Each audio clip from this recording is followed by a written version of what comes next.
Good morning student. चलिए देखते हैं क्वेश्चन नंबर 11 का आंसर। एक भाषा में दूसरी भाषा के शब्दों के आने से उस भाषा की भाव विभक्ति की क्षमता में वृद्धि होती है।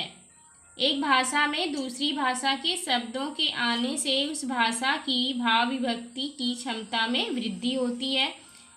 पॉइंट ये 1 है, दूसरी पॉइंट डाल के लिखिएगा। भाषा का शब्द भंडार बढ़ता है। 3 पॉइंट में लिखिएगा भाषा का स्वरूप अधिक आकर्षक हो जाता है। 4 पॉइंट में भाषा में प्रवाहमयता आ जाती है। चलिए भाषा अध्ययन में निम्नलिखित वाक्यों से निपात छाटिए और उनसे नए वाक्य बनाइए।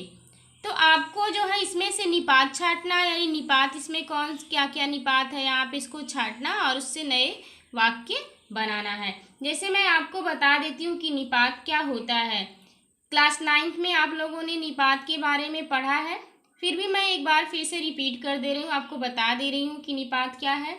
निपात का अर्थ होता है बल प्रदान करना। जब कोई बात हम कहते हैं और उसमें निपात शब्द को लगा देते हैं तो उस बात पर जो है जोर पड़ जाता है। तो यहाँ पे दिया हुआ है नगर पालिका थी तो कुछ न कुछ करती भी रहती थी। नगर पालिका थी कुछ न कुछ करती रहती थी। अगर हमने इसमें से निपात हटा दिया तो भी वाक्य में कुछ अंतर नहीं होता है, तब भी हमें बात समझ में आती है। लेकिन तो और भी लगा देने से इस बात पे जोर पड़ता है, यानी बल पड़ता है। निपात जो होता है वो बल प्रदान करता है। कहने का आशय ये है कि निपात ऐसे शब्दों को कहा जाता है जो किसी वाक्य में बेकार नजर आते हैं। उसे हटा लेने पर भी वाक्य में कोई अंतर नहीं आता, किंतु निपात किसी वाक्य में बल देने के लिए प्रयोग किया जाता है।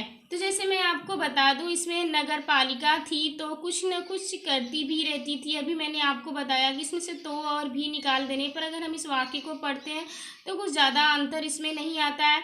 नगर पालिका थी कुछ न कुछ करती रहती थी, तो क्या है ये वाक्य पूरा समझ में आ रहा है। लेकिन इस बात पर जोर कौन डाल रहा है? निपात, यानी निपात लगा देने से इस बात पर जोर पड़ रहा है। तो चलिए देखते हैं दूसरे में क्या है। निपात किसी स्थानीय कलाकार को ही, यानी इसमें तो भी है, इसमें तो और भी निपात है, और इसमें जो है किसी स्थानीय कलाकार को ही अवसर देने का निर्णय किया गया। आपको पता होगा कि इसमें जो है निपात ही है, यानी चश्मा तो था लेकिन संगमरमर का नहीं था, तो इसमें तो निपात है। हालदार साहब अब भी नहीं समझ पाए। 2 साल तक, यानी तक हालदार साहब अपने काम के सिलसिले में उस कस्बे से गुजरते रहे। जैसे मैंने आपको बताया किसी स्थानीय कलाकार को अवसर देने का निर्णय किया गया होगा। मैंने ही को नहीं पढ़ा, मैंने ही को छोड़ दिया यहाँ पे, तो भी यह वाक्य पूरा हो रहा है, इसमें कोई अंतर नहीं हो रहा है। लेकिन इस बात पर जोर कौन डाल रहा है? यानी निपात डाल रहा है। ही लगाने पे किसी स्थानीय कलाकार को ही अवसर देने का निर्णय किया गया। तो आपको जो है भी, ही, तो तक कितने भी निपात इसमें से छांट करके इसको आपको अपने तरफ से जो है नए वाक्य बनाना है।